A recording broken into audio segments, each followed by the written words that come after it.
Greetings and salutations. Welcome to Knife Chats with Tobias. Oh no, yeah, it's another StoneWorx knife. Now I'm going to try and handle this a little differently for the people who are really not that interested in the StoneWorx knives. I'm going to talk a little bit more about the particular pattern. I think I've beat the StoneWorx knives to death when talking about the various stones and the way they are laid out and everything, and if you like it or not. If you go to Smoky Mountain Knife Works, you can see all of the knives in the StoneWorx series, whether they're available or not at the present moment. But just to reiterate very quickly, the only stones on here that are genuine are the pearls and the abalone. The other ones are either a synthetic or a what do they call it? Reconstituted stone, most likely made out of howlite and then dyed to look like whatever they are. What I'll be talking about primarily with this knife is the actual pattern. This one here is the RR2415, and it is the I think they call it the Texas Stockman now, or the large Texas Stockman. Now, they have also in the past referred to this as a jumbo Stockman, and it is indeed a very big knife. So here we have our dishonest fisherman knife. Looking at it on the honest side, you can see that this knife is 5 inches long, closed. We are talking about a truly large Stockman. It is a true pocketful, and if you look at it, it looks just a little funky. And that's because not only is it a large knife, it is a reverse Stockman. And by reverse Stockman, what I'm talking about is this is your typical Stockman. This has got a serpentine frame on it. But if you notice on this knife, it curves up at the top where the main blade opens. At the main pivot on the knife, the top of the knife, it is curving upwards, as opposed to a standard Stockman, standard serpentine. If you notice, this is the smaller bolster, and it is curving upward there. The smaller bolster now is at the top of the knife, and the bottom bolster is leaning downward. However, you have the clip blade and a secondary blade up at the top here. Now, as you see there, you've got your typical half stops that you find on all the newer Rough Rider knives. One of the annoying things on this knife is the fact that it has two pulls. It has a nice French pull here, and then it's got your nail nick up here. I wish they would have gone with one or the other. I really don't like the nail nick up here. I wish they would have just kept with the one pull, the nice straight pull down here. Nice clip blade going on with it. Again, they're in 440B. And this series has the mirror polish blades. You've got the swedge going on. This one, I find it really nice and tight. The pull on this main blade is probably around a 6 or a 7. It's got a really good strong pull. Now, as we flip around to the other side, you will see the other reason this is known as a reverse Stockman. Notice the way the blades are laying out here as opposed to the way the blades are laying out here. If you notice here, the bump is the sheepfoot blade. So you got the sheepfoot blade opening down here on the same end as the clip blade. But on this knife, instead of the sheepfoot blade opening with the clip blade, you have the spay blade opening at the front. Now, that's not that uncommon. Sometimes you will find the spay blade at the top, but typically when you find the spay at the top, you don't have a sheepfoot at the bottom. You will usually have a pin blade or a punch or something like that. Typically, when you have a sheepfoot blade on a Stockman knife, it is up at the top by the clip.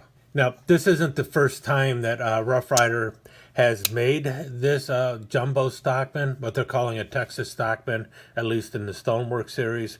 They also had this in the Brown Stagbone series, and I think I've seen it in a couple of other series as well. And one of the problems that I have noticed in the past was with the sheepfoot blade. Now the sheepfoot blade on this one even has a pull that is closer to, I would say, a 4, as opposed to the other blades that have a pull of about a 6. But the difference, though, is, as you can see, now the sheepfoot blade actually pops to the half stop. In previous versions of this knife, that sheepfoot blade was really lazy, and you basically had to pull it all the way through all of its motions. It just it didn't have any pop in it at all. So now it seems like they have rectified the problem, or I can say at least on this knife they have rectified the problem. And hopefully that is the case. I'm hoping that other people who have purchased this knife can vouch that it seems like they have fixed the issues with the sheepfoot blade on this pattern of knife. Like I mentioned, I'm almost positive I had this in the Brown Stagbone. I think I even did a review on it, but I did not keep it, and there were 3 reasons why I didn't keep it. The first was the big R, the second was the nail nick there, but the third and the primary reason I really didn't want to keep it is because of the lazy sheepfoot. I wanted the blade to at least operate correctly, and it looks like they have fixed that problem on this StoneWorx version. Will I go and pick up more of these jumbo Stockmans? Probably not. Do I like them? I like the pattern. I like the concept of it.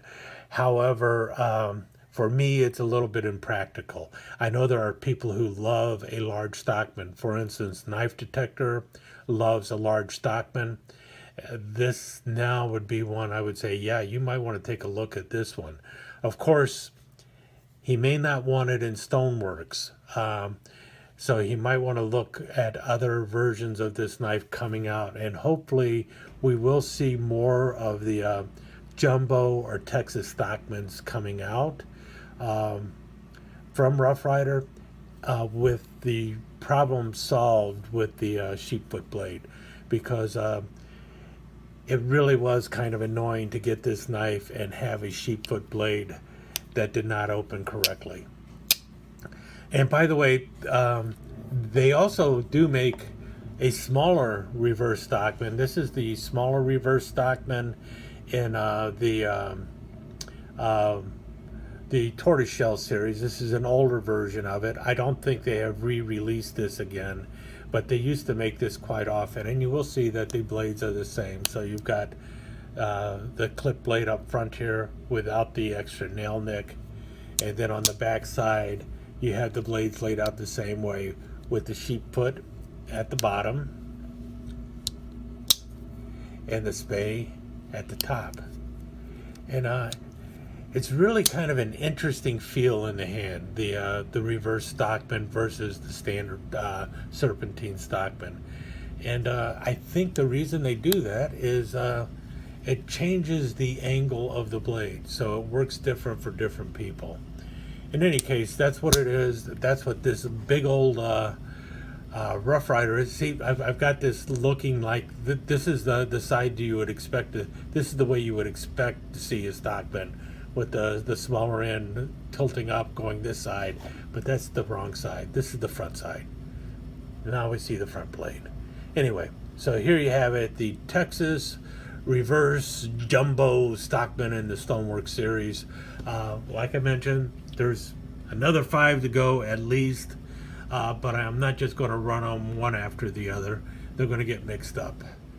Hope you enjoyed this. I hope you learned a little bit about the reverse Stockman, and hope you got something out of this, even if you're not a StoneWorx person. This is, like I said, the RR2415. Stick around for a few slides.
let me take just a second to thank you once again for dropping by and spending a few minutes here at Knife Chats with the Pious.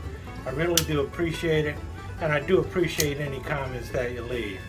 So please remember to give me that thumbs up, and also don't forget to subscribe and ring that notification bell so you'll know when the next episode is up and running. Thanks again for dropping by. Really do appreciate your time here.